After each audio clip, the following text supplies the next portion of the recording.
Right guys, do you ever feel like your 808s don't bang as hard in Ableton as when you see other producers making beats in other DAWs? If so, then you're in the right place. Today I'm going to share some of my tips and tricks for Trap 808 here in Ableton Live. Right, so I've just got a melody set up here. I've also got some bass and just some simple drums.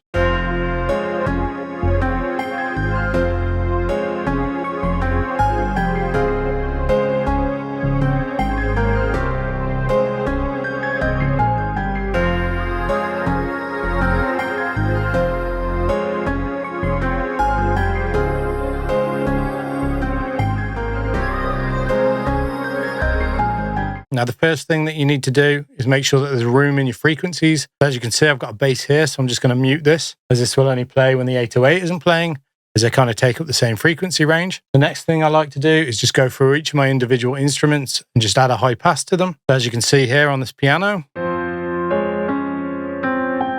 I've just high passed this here at 199 Hertz, which kind of takes out the low end rumble. It just gets in the way of the 808. Now, obviously, for each and every instrument, this could be different. What you want to do is take out the unwanted frequencies without changing the tone of the actual instrument. The next thing, of course, is spacing your stereo image. Now, your 808 is usually going to be mono. Not always, but most of the time. So if you make sure you pan things out of the way, left and right, that'll leave space right in the center for the 808 and the kick drum. Usually the snare as well, and of course the main vocal. As you can see here, I've got lots of panning going on. Nothing too crazy, but just creating a bit of kind of separation and width. Then, of course, the other thing you need to do is leave lots of headroom so that there's space volume-wise for the 808 to fit in as well. So if you have all your melodies and everything running really hot, there's just no space for the louder elements. Now, when you do see people in FL Studio and they're cranking everything and pushing it really hard, that's because the internal summing engine in FL Studio treats clipped audio differently. And Ableton doesn't work like that. Right, then onto the 808. So here I've got a spinz loaded, just a really standard kind of spinz. I'm just going to duplicate this a couple of times.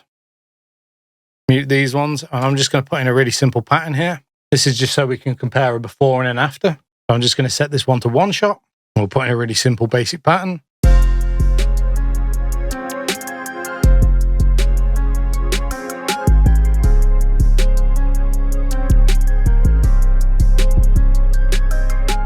Now I'm just going to quickly mute this. We'll come on to this one.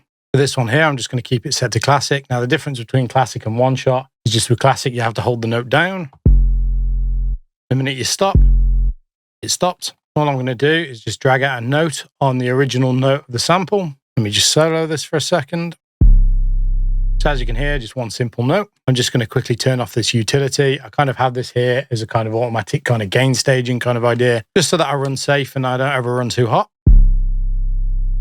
First thing I'm going to do is come over to controls. I'm just going to start turning this pitch envelope down to 24. As you can hear, that kind of gives a weird bend in there. So the way I'm going to change that is by bringing this decay down. I'll probably bring this down to around about 200. It kind of gives just a little bit of a bend at the start of the note, but not too much, just enough to give it some punch. Next, I'm just going to change this filter down here to PRD. I'm just going to turn the drive up just a small amount, about 1 decibel. Next, I want to change the actual shape of the 808 itself. Now, in FL Studio, you see them crank their knobs and change the actual shape. However, you don't really get that feedback on Ableton Simpler. So what I'm going to do is take this sustain all the way down. That kind of sounds like a kick drum. Then I'm just going to turn this decay up. Now, this will just make the note last longer and kind of fade out. Usually for these, I like it somewhere around 4 to 5 seconds. For this track, I think I'm just going to go a little bit longer, maybe 5.5. Then all I'm going to do is right click and go to freeze and flatten. I'm just going to drag this as we don't need all of this sample about here and just consolidate it. As you can see, the waveform looks quite different from how it did before. In fact, if we come onto this third track, I just drag this in. You can see from the original to this one, it's quite different. Now I can set this one back into one shot and pull this pattern down.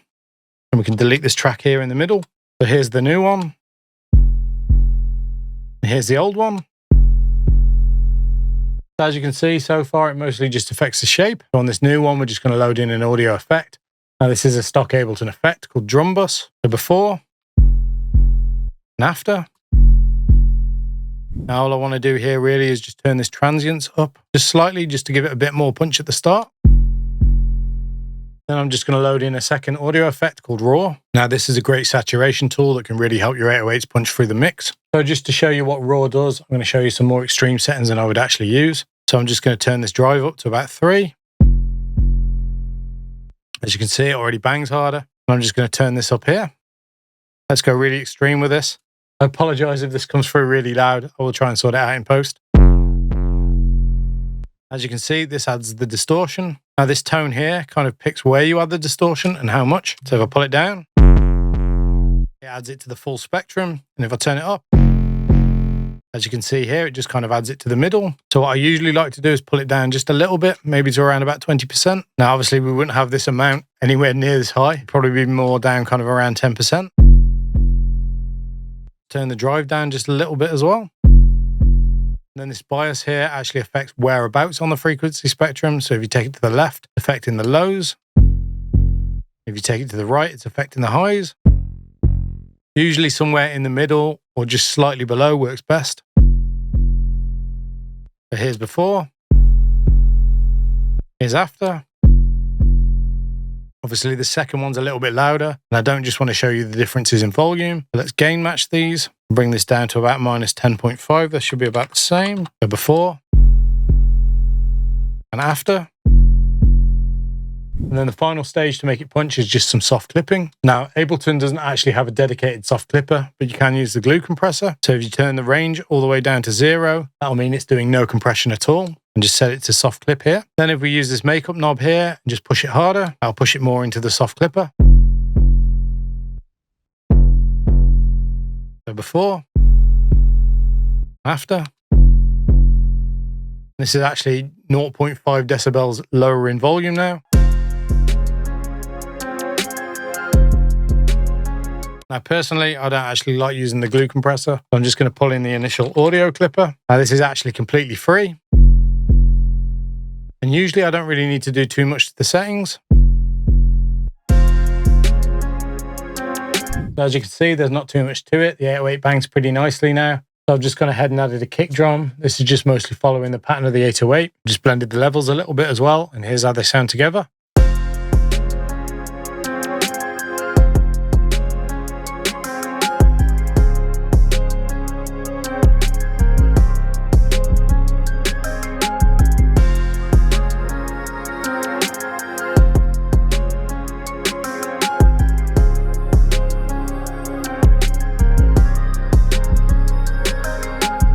As you can see, it's not really too hard to shape the sound of your 808s to fit your track here in Ableton.